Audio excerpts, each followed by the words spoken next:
Lecture में देखे थे हम लोग कि किसी भी फिजिकल क्वांटिटी का कौन सा physical quantity, derive physical quantity का हम लोग डायमेंशन निकाल रहे थे।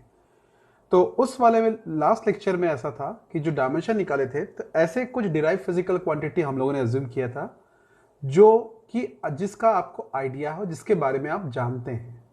बट कुछ फिजिकल क्वांटिटीज ऐसे हैं, जो कुछ डिराइव फिजिकल क्वांटिटीज ऐसे होते हैं जिनके बारे में अभी आपने फिलहाल नहीं पढ़ा, लेकिन वो आपके फिलहाल एग्जाम में आते हैं बोल के उसको जानना जरूरी है। हम लोग ये सारी क्वांटिटीज को कैसे निकालना है, ये फॉर्मूला जो हम लोग यूज कर रहे हैं कैसे आया है, ये सब आगे पढ़ेंगे हम लोग।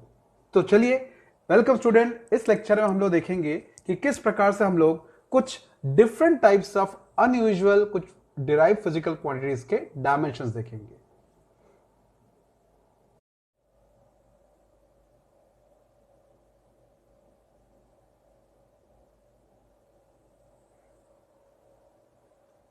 एंगुलर मोमेंटम, ये एक नया चीज है जो आप लोग पढ़ेंगे, लेकिन क्योंकि हमको एग्जाम में आता है तो हमको जानना जरूरी है। ये कुछ नहीं, एक प्रकार से ऐसा मान सकते हो कि जैसे हम लोग लीनियर मोमेंटम पढ़ते थे, लीनियर मोमेंटम का ही एक दूसरा टाइप है एंगुलर मोमेंटम, जो रोटेशनल मोशन में यूज करते हैं हम लोग। ठीक है, तो ये हम लोग देखते हैं कैसे। तो एंगुलर मोमेंटम को हम लोग मैथमेटिकली, या जो उसका फॉर्मूला होता है उसको हम लोग लिखते हैं mvr। ओके, m मास को रिप्रेजेंट करता, v वेलोसिटी को रिप्रेजेंट करता, r जो है इसमें पोजीशन वेक्टर को रिप्रेजेंट करता, जो पार्टिकल घूम रहा है किसी भी सेंटर से। अभी फिलहाल इसको इतना ही जान के रखिए। तो अगर मैं डायमेंशन निकालने बोलूँ, dimension of angular momentum, okay, dimension of angular momentum, तो कैसे लिखेंगे आप लोग? यहाँ से m मतलब क्या हो जाएगा अपने पास, m का डायमेंशन m मास है, v वेलोसिटी का डायमेंशन l t का पावर -1। अभी तक मेरे ख्याल से आप लोगों को याद हो गया होगा। r पोजीशन को बताता है, तो पोजीशन मतलब डिस्टेंस, लेंथ को बताता है, तो दिस इज l। अगर आप इसको सॉल्व करते हैं तो सीधा सीधा आपके पास देखेंगे कितना बन जाएगा, m l स्क्वायर t का पावर -2। ठीक है, उसी प्रकार से हम लोग एक और देखते हैं जिसमें हम लोग बोलते हैं टॉर्क। ये भी एक आप लोगों का न सुना हुआ फिजिकल क्वांटिटी है टॉर्क, जिसको हम लोग बेसिकली इस तरह के सिंबल से एक्सप्रेस करते हैं, टाउ बोलते हैं सिंबल को। अभी इसको इतना सीरियसली मत लीजिए, दिल से मत लगाइए। टॉर्क जो होता है वो एक्चुअली जैसे आपको किसी ऑब्जेक्ट को मूव करने के लिए फोर्स लगाना पड़ता है, उसी तरह से किसी ऑब्जेक्ट को रोटेट करने के लिए आपको टॉर्क लगाना पड़ता है। बस इतना जानिए। एंड इस टॉर्क का जो मैथमेटिकल फॉर्मूला होता है, हम लोग लिखते हैं फोर्स इनटू परपेंडिकुलर डिस्टेंस। ठीक है, परपेंडिकुलर डिस्टेंस। अभी कौन सा परपेंडिकुलर डिस्टेंस, कौन काहे का परपेंडिकुलर डिस्टेंस, अभी इसके बारे में अपन नहीं सोचेंगे, अपन सिर्फ इसके फॉर्मूला पर बात करते हैं। तो अब अगर बोला जाता कि चलो टॉर्क का डायमेंशन निकालो, तो टॉर्क का डायमेंशन निकालने के लिए आप क्या करेंगे, फोर्स के लिए क्या करते हैं अपन, m l t का पावर -2। ओके, और यहाँ पे परपेंडिकुलर डिस्टेंस, नाम से ही लग रहा है डिस्टेंस, तो ये किस डायमेंशन को बताता है, l को बताता है। जिससे हमारे पास इसका जो डायमेंशन मिल गया वो बन गया m l स्क्वायर t का पावर -2।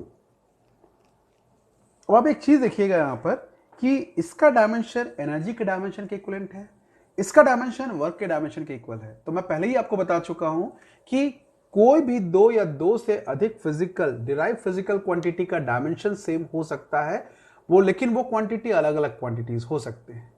ओके, ये बात को ध्यान रखेंगे। ये कुछ प्रॉपर्टीज में भी आप डिस्कस कर सकते हैं डायमेंशन के बारे में। ठीक है, ओके। अब इसके बाद हम लोग के पास आता है कुछ और, इसके बारे में बात करते हैं, मतलब physical quantity, derive physical quantity के बारे में। ठीक है, तो वो क्या होता देखते हैं, मोमेंट ऑफ इनर्शिया। ये मोमेंट ऑफ इनर्शिया क्या होता है, ये जैसे हम लोग कोई भी ट्रांसलेशनल मोशन या जो नॉर्मल मोशन होता है उसमें हम लोग मास को इंपॉर्टेंस देते हैं, वही इंपॉर्टेंस मोमेंट ऑफ इनर्शिया का रोटेशनल मोशन में है। मतलब आप चाहो तो इसको बोल सकते हो रोटेशनल मोशन का मास। तो इसका जो फॉर्मूला होता है, हम लोग इसको बोलते हैं मोमेंट ऑफ इनर्शिया का जो फॉर्मूला होता है वो होता है mass, okay, into square of the perpendicular distance from the axis of rotation. इतना बड़ा ना लिख के हम लोग क्या लिख देते हैं, सीधा सीधा आर स्क्वायर लिख देते हैं। ओके, तो जिसका अगर डायमेंशन की बात किया जाए तो ये हो जाएगा एम मोमेंट ऑफ इनर्शिया का डायमेंशन फॉर्मूला, मास का डायमेंशन हो जाएगा एम, और ये square of the perpendicular distance from the axis of rotation. तो इतना बड़ा नाम में देखो एक डिस्टेंस दिया हुआ है, तो जब डिस्टेंस दिया हो तो बस डिस्टेंस, तो आप यहां पर डिस्टेंस का यूज करेंगे, तो ये बन गया, तो हमारे पास इसका बन गया एम एल का स्क्वायर। ठीक है, ये हो गया। इसके बाद हमारे पास आगे और भी कुछ बात आता है, जैसे हमारे हम लोग आगे इसमें पढ़ेंगे और भी चीज़ों के बारे में बात करना है। जैसे एक और क्वांटिटी के बारे में बात करते हैं हम लोग, जिसमें हमारे पास आ जाता है हीट। जैसे टेम्परेचर पर बात करते हैं, तो टेम्परेचर में आप पढ़ते हो यहाँ पर कि आप लोग एक टर्म पढ़ते हो स्पेसिफिक हीट। तो देखोगे क्या होता है ना, यहाँ पर हम लोग एक फॉर्मूला लिखते हैं स्पेसिफिक हीट के लिए, Q is equal to M S del theta. अब ये यहाँ पे क्या बता रहा है, किस चीज को क्या बता रहा है, यहाँ पे Q जो होता है वो हीट होता है, M जो होता है मास होता है, S स्पेसिफिक हीट होता है, डेल थीटा जो होता है वो टेम्परेचर होता है, ये चेंज इन टेम्परेचर बोलेंगे हम लोग।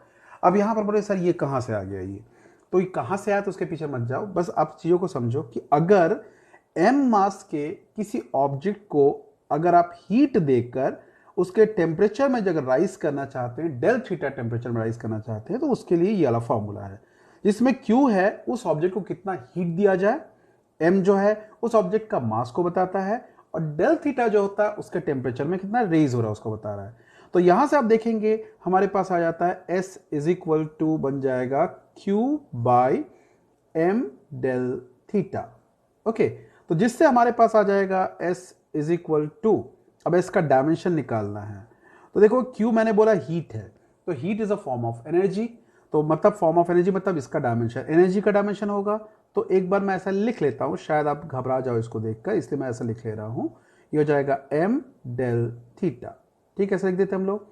अब इसका डायमेंशन लिखेंगे तो Q का डायमेंशन क्या लिख सकते बताइए, Q एनर्जी है तो एनर्जी के लिए m एल स्क्वायर टी का पावर -2, ये बन गया हमारे पास हीट का डायमेंशन, और m मतलब मास, तो मास का डायमेंशन हो जाएगा m डेल थीटा जो था चेंज इन टेम्परेचर। तो मैंने शायद आपको बताया था टेम्परेचर के लिए आप थीटा भी यूज कर सकते हो, k भी यूज कर सकते हो, डिपेंड करता है आप कौन सा बुक को फॉलो कर रहे हो, दोनों अलाउड है।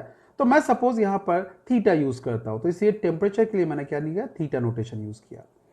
ऐसा करने पर आपको दिख रहा होगा कि इसका जो स्पेसिफिक हीट का जो डायमेंशन है वो कुछ इस तरह से चेंज हो जाएगा, स्पेसिफिक हीट का डायमेंशन कुछ इस तरह से चेंज हो जाएगा, S मतलब specific heat is equal to m और m कट गया, तो आपके पास आएगा L स्क्वायर t का पावर -2 थीटा का पावर -1। तो ये बन गया हमारे पास स्पेसिफिक हीट। अभी और भी physical quantity, derive physical quantity पढ़ेंगे हम लोग, लेकिन जो बहुत बहुत आप लोगों के लिए इंपॉर्टेंस रखता है उसके बारे में बात कर रहे हैं। ठीक है, बार बार ध्यान रखना, S यहाँ पे क्या है, स्पेसिफिक हीट बोलते हैं ना, S को हम लोग बोलते हैं स्पेसिफिक हीट, स्पेसिफिक हीट। ये सारा चीज को आपको मेमोराइज कर सके तो अच्छी बात है, नहीं तो समय के साथ साथ ये मेमोराइज हो जाएगा, और मैं ये इसलिए बता रहा हूं कि आपके एग्जाम में जरूर आएगा। ठीक है, चलिए अब नेक्स्ट हम लोग और कुछ डिराइव फिजिकल क्वांटिटी के डायमेंशंस के बारे में बात करते हैं हम लोग। इसे देखिए, ये है universal gravitational constant capital G। ये जो है ये सारे कॉम्पिटिटिव एग्जाम का फेवरेट है, मतलब आप ये मान के चलिए आपका चाहे जेई हो, चाहे नीट हो, चाहे हम लोग का जेई एडवांस हो, जो भी एग्जाम हो जाता है उनमें किसी ना किसी वे में जी या यूनिवर्सल ग्रेविटेशन कांस्टेंट का डायमेंशन का यूज हो ही जाता है। तो मैं आपको अभी निकालना बता दे रहा हूं, लेकिन मैं चाहूंगा कि कुछ चीजों को आप एकदम मेमोराइज कर लीजिए तो आपके लिए ज्यादा बेहतर होगा। तो चलिए जी का डायमेंशन कैसे निकलता है, तो एक्चुअली क्या है, according to Newton's gravitational law, Newton के अकॉर्डिंग बोलता है कि अगर दो ऑब्जेक्ट को लेते हैं जिनका मास कितना है m1 और m2 है, और इनके बीच का डिस्टेंस कितना दिया r है, तो बोलता है इनके बीच में ग्रेविटेशनल फोर्स लगता है, और उस ग्रेविटेशनल फोर्स को वो इंडिकेट करते हैं इस फॉर्मूले से, जी m1 m2 by are square. अब ये कहां से कैसे, इसको अभी फिलहाल अपन बात नहीं, हमको सिर्फ जी पर बात करना, जी पर फोकस करना, जी का वैल्यू क्या होगा। तो जी का डायमेंशन क्या होगा, इनफैक्ट तो g will be equal to क्या लिखेंगे बताइए, F R square upon m1 m2। अब अगर आपसे बोला जाता कि अब g का डायमेंशन क्या होगा बताओ, तो g का dimension is equal to f का डायमेंशन, तो इसको ऐसा लिखेंगे f का डायमेंशन और साथ में आर स्क्वायर का डायमेंशन अपॉन m1 और m2 का डायमेंशन। ठीक, जिससे अगर आप देखते हो तो ये बन जाएगा g का डायमेंशन, मैं सिर्फ डायमेंशन पे बात कर रहा हूं ना। देखिए f क्या हो जाएगा, m l t का पावर -2, याद होगा आप लोगों को, प्लीज इसको आप दिमाग में रखेंगे। आर स्क्वायर क्या था, आर था distance between the two objects, तो आर मतलब डिस्टेंस को बता रहा, तो डिस्टेंस मतलब लेंथ का डायमेंशन, अपॉन यहां पर आ जाएगा मास, ये भी मास है तो मतलब सीधा सीधा लिख सकते हैं एम स्क्वायर का डायमेंशन, ऐसा लिख दिया हम लोगों ने। जिसको अगर आप सॉल्व करेंगे तो g का डायमेंशन क्या हो जाएगा, आप यहां से देख सकते हैं m का पावर -1, ओके, l का पावर 3 एंड t का पावर -2। प्लीज आप इसे बहुत बहुत अच्छे से मेमोराइज कर लेंगे, क्योंकि ये आपके, मैं बार बार बता रहा हूं, आपके स्कूल के एग्जाम से ज़्यादा आपके कॉम्पिटिटिव एग्जाम का बहुत फेवरेट है। वो किसी ना किसी रूप में इस चीज़ को ज़रूर पूछता है। ठीक है, समझ में आ रहा अपने को। तो चलिए अब अगला ऐसी कुछ ग्रेविटेशनल कांस्टेंट, ऐसी कुछ और कांस्टेंट के बारे में बात करते हैं हम लोग। Acceleration due to gravity. तो देखिए ये है स्मॉल जी। बच्चे काफी कंफ्यूज रहते हैं कैपिटल जी और स्मॉल जी को लेकर। कैपिटल जी जो था यूनिवर्सल ग्रेविटेशनल कांस्टेंट, ठीक, और स्मॉल जी जो है वो हम लोग का एक्सेलरेशन ड्यू टू ग्रेविटी। तो इसके इतने बड़े लंबे चौड़े नाम पर ज्यादा ध्यान मत दीजिए, सीधा एक ही बात पर ध्यान दीजिएगा, एक्सेलरेशन, मतलब ये एक्सेलरेशन को बताता है। मतलब चुपचाप आपको कुछ नहीं करना है, इसका डायमेंशन जो होगा वो एक्सेलरेशन के डायमेंशन के इक्विवेलेंट होगा। और एक्सेलरेशन का डायमेंशन क्या होता है आपको याद होगा शायद, एल टी का पावर -2। तो ये बन गया जी का डायमेंशन। याद रखेंगे आप लोग इस चीज को, कैसे बना रहा हूं उसके हिसाब से भी आप इसको दिमाग में रखेंगे।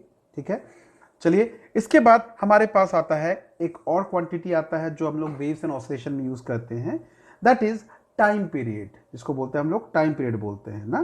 तो टाइम पीरियड, ठीक, टाइम पीरियड। तो टाइम पीरियड मतलब एक ऑसिलेशन करने में लिया गया समय, तो मतलब ये टाइम को एक्सप्रेस कर रहा है। तो टाइम पीरियड का डायमेंशन टाइम को एक्सप्रेस कर रहा है, तो इसलिए इसका डायमेंशन क्या लिखेंगे हम लोग, टी लिखेंगे, टाइम का डायमेंशन। वैसा ही एक और चीज फिजिकल क्वांटिटी होता है फ्रीक्वेंसी। फ्रीक्वेंसी, तो फ्रीक्वेंसी को बोलते हैं नंबर ऑफ ऑसिलेशन पर सेकेंड, मतलब पर सेकेंड, मतलब इसको अपन लिखते हैं 1 टाइम पीरियड। फिर से वही बात आता सर ये कहां से आया, तो अगर आपने क्लास 9th में पढ़ा होगा तो अच्छी बात है, नहीं पढ़ा तो जस्ट लीव इट, अपन सब क्लास 11th में पढ़ेंगे, एकदम डेप्थ में पढ़ेंगे अपन लोग, बस आप मन से पढ़िए। ठीक है, तो 1 टाइम पीरियड, तो देयरफॉर फ्रीक्वेंसी का डायमेंशन क्या बन जाएगा, फ्रीक्वेंसी का डायमेंशन क्या बन जाएगा, यहां से 1/t, मतलब 1/t का dimension, that is equal to t का पावर -1। ठीक है, तो ये बन गया हम लोग का फ्रीक्वेंसी का डायमेंशन। ओके, इसी प्रकार से हम लोग और आगे बढ़ते हैं, एक और डायमेंशन का यूज करेंगे हम लोग, बहुत ज्यादा पॉपुलर है, ये भी बहुत ज्यादा पॉपुलर है, जो अगला बताने जा रहा हूं आप लोगों को।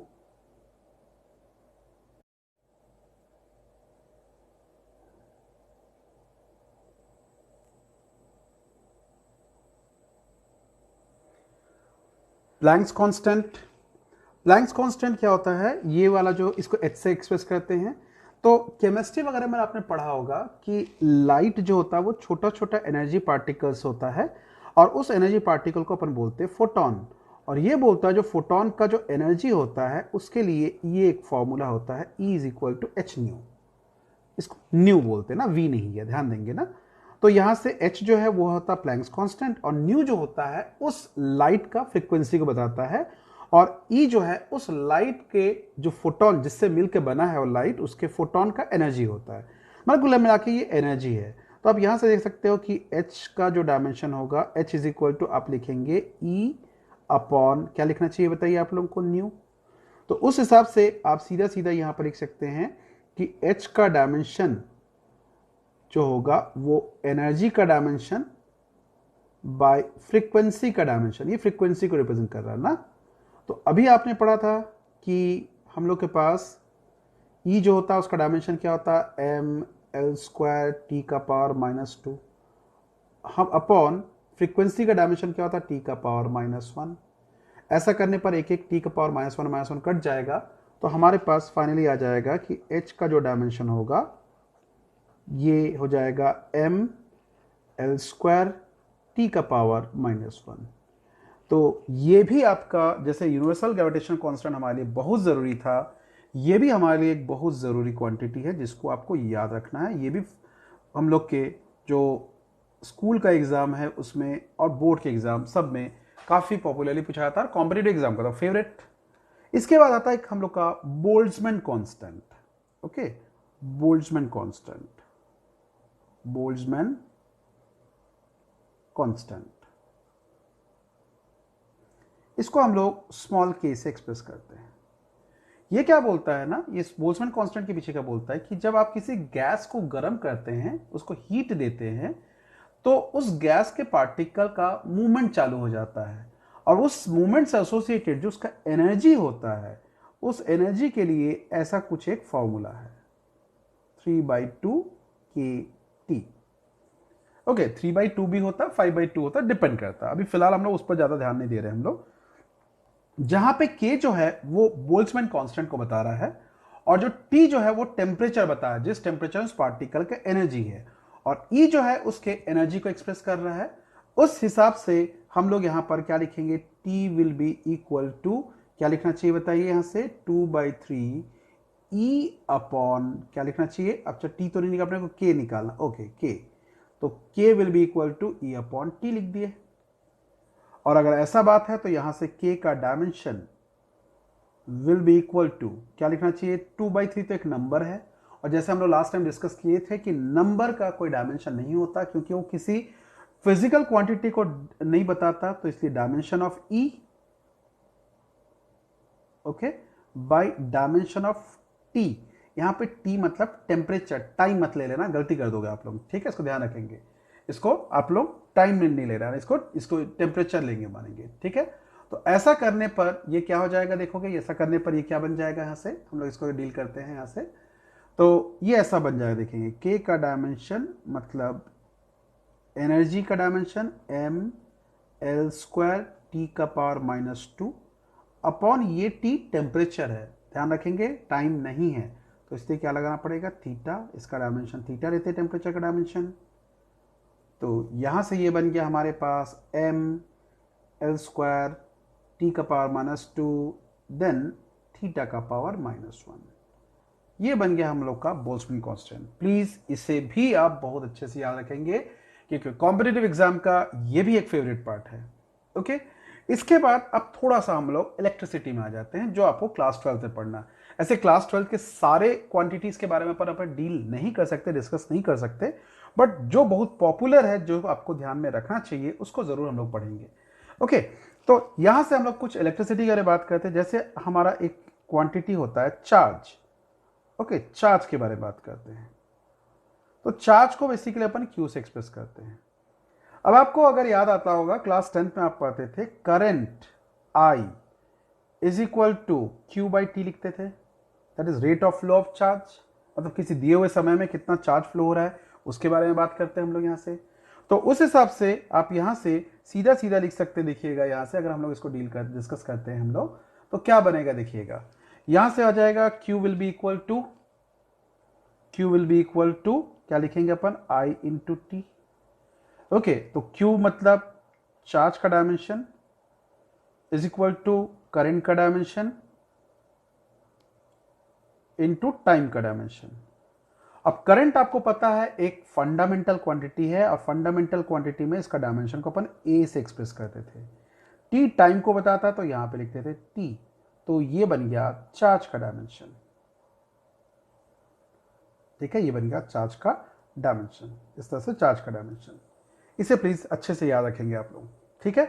इसी प्रकार से हमारे पास एक और चीज आता है जिसको बोलते हैं potential difference. Okay, potential difference के बारे में बात करते हैं। तो चलिए पोटेंशियल डिफरेंस क्या होता है इसको थोड़ा समझते हैं हम यहाँ से। तो पोटेंशियल डिफरेंस क्या होता है, एक चार्ज को किसी एक पॉइंट से दूसरे पॉइंट तक ले जाने में जो वर्क होता है उसको बोलते हैं पोटेंशियल डिफरेंस, जिसको अपन बेसिकली वोल्टेज या वोल्ट बोलते हैं, ध्यान रखेंगे। तो पोटेंशियल डिफरेंस, ठीक है, पोटेंशियल डिफरेंस, पोटेंशियल डिफरेंस को V से रिप्रेजेंट करते हैं and that is represented by work done to move a charge Q। अब अगर पोटेंशियल डिफरेंस का अगर आपको बोला जाता है कि डायमेंशन निकालना है तो आप बोलोगे सर वर्क डन का डायमेंशन बाय चार्ज का डायमेंशन, एग्जैक्टली ऐसे ही करेंगे।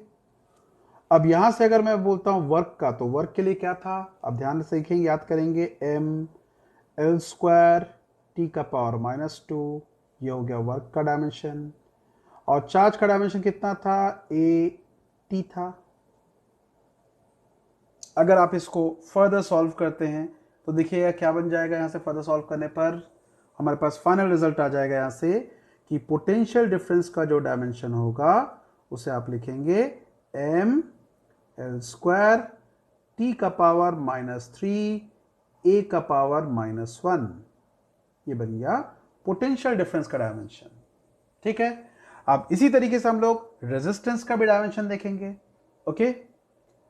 इलेक्ट्रिकल रेजिस्टेंस, ठीक। अब इस इलेक्ट्रिकल रेजिस्टेंस में ऐसा था, आप लोग क्लास 10th में पढ़ते थे ओम्स लॉ। अगर आपको ओम्स लॉ याद आता होगा तो आप लोग ऐसा कुछ ध्यान में रखेंगे, R = हम लोग लिखते थे V/I, जहां पे V को क्या बोलते थे, पोटेंशियल डिफरेंस, I को बोलते थे करंट। तो यहां से R का जो डायमेंशन होगा सीधा सा वो V का डायमेंशन बाय I का डायमेंशन होगा।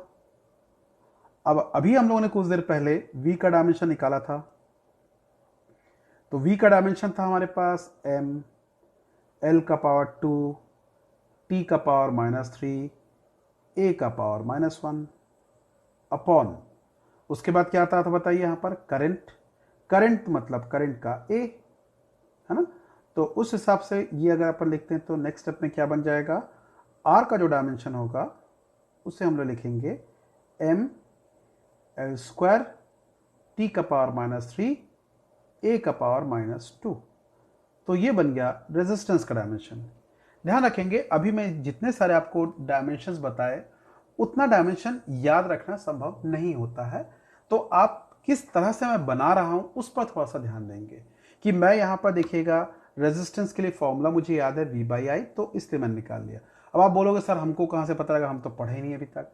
पढ़ेंगे हम लोग, इसलिए मैंने आपको बताया था कि समय के साथ साथ जैसे जैसे अपन आगे बढ़ते जाएंगे हम लोग कुछ नए नए फिजिकल क्वांटिटी से अपने को अवेयर करेंगे और उसके बारे में कौन सा फॉर्मूला है वो जानेंगे और उससे हम लोग फिर उसका डायमेंशन निकालेंगे हम लोग। तो ये बन गया हम लोग का इलेक्ट्रिकल रेजिस्टेंस का डायमेंशन। इसी प्रकार से मैग्नेटिक फील्ड का भी होता है, बहुत सारी चीजों के बारे में होता है। जैसे मैं एक इलेक्ट्रिक फील्ड के बारे में भी बता देता हूं आपको। एक होता है इलेक्ट्रिक फील्ड, इलेक्ट्रिक फील्ड,